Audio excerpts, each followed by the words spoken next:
Un piéton de nuit qui est habillé en sombre est visible qu'à 28 mètres. Et le piéton qui porte une tenue rétro-réfléchissante, ou les différents outils, le brassard, le gilet dont on vient de parler, il est visible à 44 mètres. D'accord ?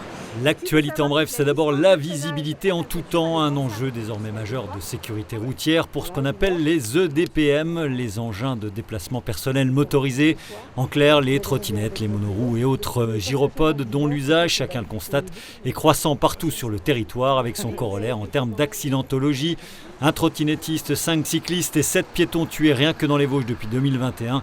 D'où l'opération de sensibilisation dans 5 points du département ce jeudi, dont ici en plein centre d'Épinal, avec la directrice de cabinet de la préfecture et des bénévoles de l'IDSR, les intervenants départementaux de sécurité routière, qui distribuaient entre autres du matériel rétro-réfléchissant susceptible de sauver des vies et de soulager vos finances. En cas de non-respect de ce type de règles de circulation, il peut vous en coûter de 35 à 135 €. Bonjour madame.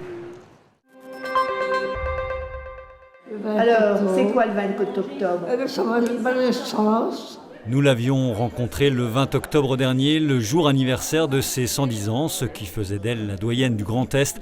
Nous venons d'apprendre par sa famille le décès de Jeanne Motsch, survenu dans la nuit de mardi à mercredi au sein de l'EHPAD de Plombières-les-Bains, dans lequel elle résidait depuis 2 ans.